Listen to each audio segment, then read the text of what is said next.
Hi viewers, welcome back to Spicy Tip channel. இன்னைக்கு நம்ம சேனல்ல ஒரு சூப்பரான சைனீஸ் ரெசிபி தான் பார்க்க போறோம். வெஜ் மோமோஸ். இது எப்படி பண்றதுன்னு இன்னைக்கு பார்க்கலாம். வெஜ் மோமோஸ் நம்ம வெளியில ஹோட்டல்ஸ்ல மால்ல அங்க இங்க தான் சாப்பிட்டுருக்கோம். இதை ஈஸியா வீட்லயே ரொம்ப சூப்பரா பண்ணலாம். இதில் நிறைய காய்கறி எல்லாம் போட்டு பண்ணுறதுனால ரொம்ப ஹெல்த்தியும் கூட. இதை மைதா போட்டு பண்ணுறது. நீங்கள் வேணும்னா கோதுமை மாவு கூட போட்டுக்கலாம். நான் 1.5 கப்பு மைதா எடுத்திருக்கேன். கொஞ்சமாக சால்ட்டு, கொஞ்சம் ஆயில் விட்டு தண்ணி தெளித்து நல்லா சப்பாத்தி மாவு பதத்துக்கு நல்லா பிசைஞ்சு எடுத்துக்கணும்.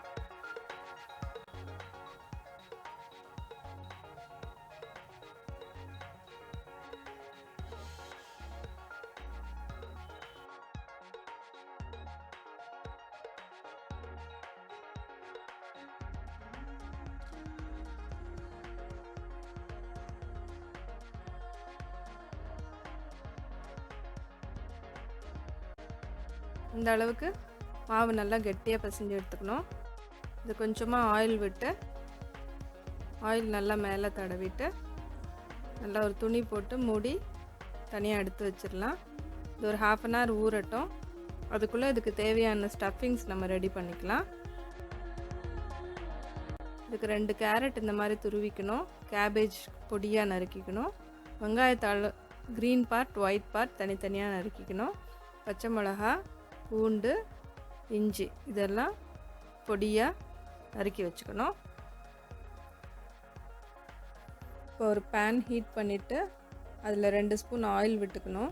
இதில் இந்த வெங்காயத்தோட ஒயிட் பார்ட்டை, பச்சை மிளகா பொடியாக நறுக்குனது, பூண்டு, இஞ்சி பொடியாக நறுக்குனது இது எல்லாத்தையும் ஆட் பண்ணி நல்லா ஃப்ரை பண்ணிக்கலாம். நல்லா ஹை ஃப்ளேமில் வச்சு நல்லா ஃப்ரை பண்ணிக்கணும். சைனீஸ் ரெசிபீஸ்க்கு எல்லாமே நல்லா ஹை ஃப்ளேம் வச்சு நல்லா வெஜிடபிள்ஸை ஃப்ரை பண்ணிக்கணும்.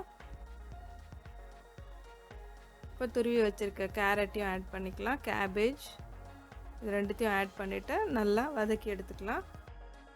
நல்லா ஹை ஃப்ளேமில் வதக்குனா தான் அந்த வெஜிடபிள்ஸோட க்ரன்ச்சினஸ் போகாமல் இருக்கும். இப்போ இதுக்கு உங்கள் டேஸ்ட்டுக்கு ஏற்ற மாதிரி சால்ட்டு, ஒரு 1/2 ஸ்பூன் பெப்பர் பவுடர் இதையும் ஆட் பண்ணி நல்லா வதக்கிக்கலாம்.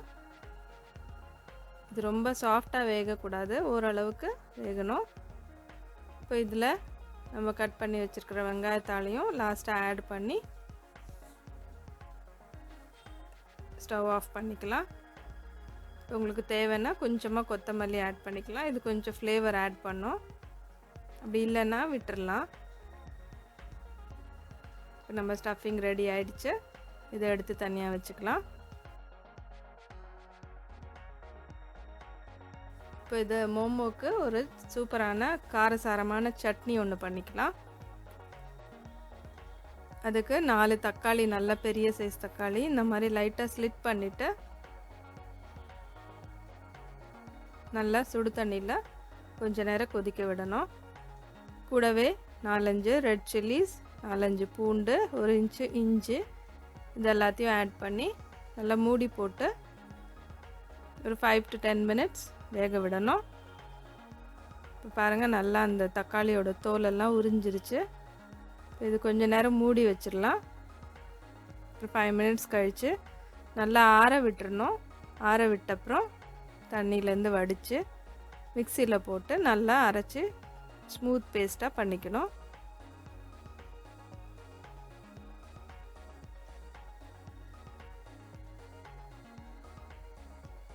இப்போ இந்த தோல், தக்காளியோட தோலெல்லாம் தனியாக ஈஸியாக எடுக்க வரும். அது எல்லாத்தையும் எடுத்துடலாம்.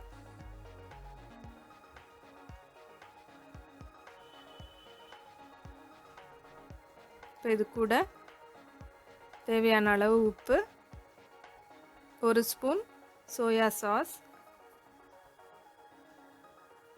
இது ரெண்டுத்தையும் ஆட் பண்ணிக்கலாம்.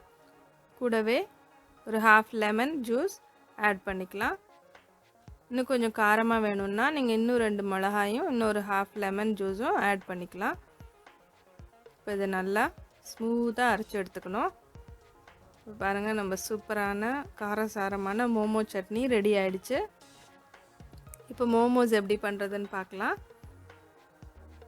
இந்த பிசைஞ்சு வச்சுருக்கிற மாவை சின்ன சின்ன உருண்டைகளாக உருட்டி எடுத்துக்கலாம். இந்த சைஸ் உருண்டை இருந்தாலே உங்களுக்கு கரெக்டாக வரும். ரொம்ப பெருசாக எடுத்திங்கன்னா ரொம்ப திக்காயிரும். இப்போ இது நல்லா மெல்லிஸாக திரட்டிக்கலாம். ரொம்ப ஓவர் மெல்லிஸாக திரட்டக்கூடாது, ஓரளவுக்கு திரட்டிக்கணும். ஏன்னா இது வெந்தப்புறம் ரொம்ப டிரான்ஸ்பரண்ட் ஆகி சாஃப்டாகி பிரிஞ்சு வெளியில் வந்துடும் ஸ்டஃபிங்ஸ் எல்லாம். ஸோ ஓரளவுக்கு பார்த்து திரட்டிக்கணும்.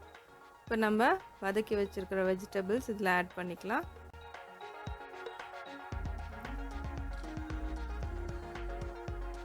இந்த மாதிரி அழகாக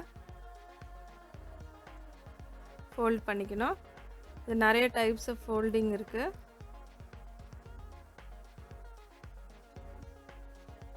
நான் ஒரு 2-3 டைப்ஸ் நான் பண்ணி காமிக்கிறேன். இப்போ இது நம்ம யூஸ்வலாக நம்ம கொழுக்கட்டெல்லாம் பண்ணுற மாதிரி ஃபோல்டிங். இது இன்னொரு டைப் காமிக்கிறேன்.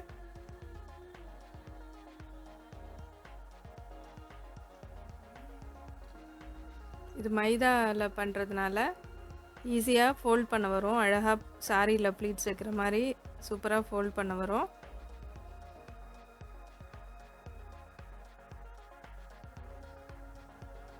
பாருங்கள், இது ஒரு டைப்பு.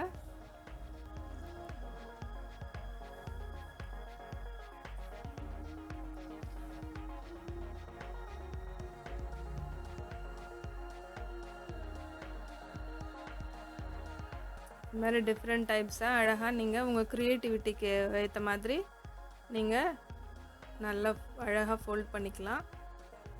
பசங்களுக்கு டிஃப்ரெண்ட் டைப்ஸில் நீங்கள் ஃபோல்ட் பண்ணி கொடுத்தீங்கன்னா அவங்க ஆசையாக சாப்பிடுவாங்க. இது பாருங்கள், நல்லா ஒரு ஹேண்ட்பேக் பர்ஸ் மாதிரி அழகாக வருது.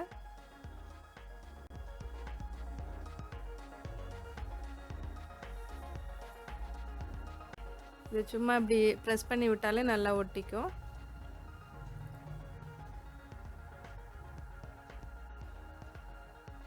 இது இன்னொரு டைப்பு.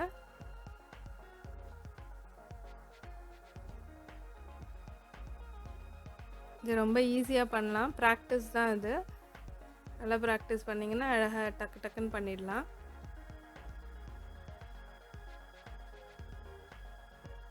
இது ஒரு டைப்பு. ஸோ இதை விட அழகாக உங்களால் பண்ண முடிஞ்சாலும் நீங்கள் பண்ணிக்கலாம். உங்களுக்கு எந்த டிசைன் எப்படி உங்களுக்கு ஈஸியாக வருதோ அந்த மாதிரி நீங்கள் பண்ணி வேக வச்சுக்கலாம். இது பாருங்கள், இது ஒரு ரோஸ் பட் மாதிரி ரொம்ப சூப்பராக வரும்.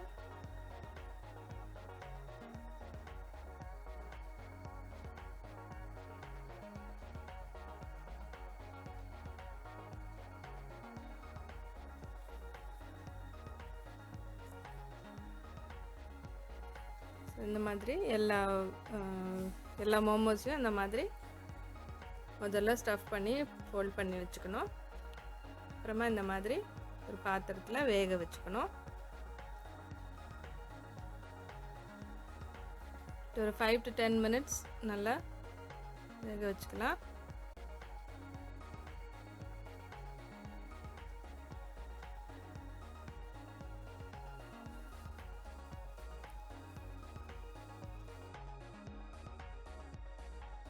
பாருங்கள், நல்லா டிரான்ஸ்பரண்ட்டாக இருக்குது. இந்த மாதிரி டிரான்ஸ்பரண்ட் ஆனாக்கா நல்லா வெந்துருச்சுன்னு அர்த்தம். நம்ம சூப்பரான வெஜ் மோமோஸ் ரெடி ஆகிடுச்சு. இந்த மாதிரி எல்லா மோமோஸையும் வேக வச்சு எடுத்துக்கலாம். இது எவ்வளோ ஈஸியாக இருக்குது பார்த்தீங்களா?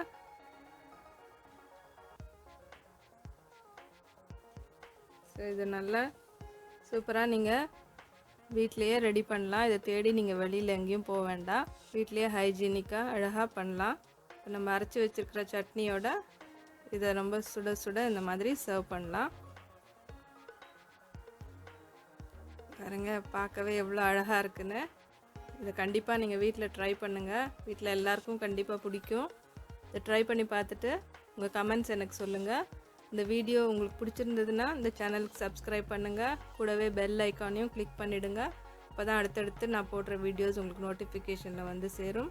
தேங்க்ஸ் ஃபார் வாட்சிங். Happy cooking.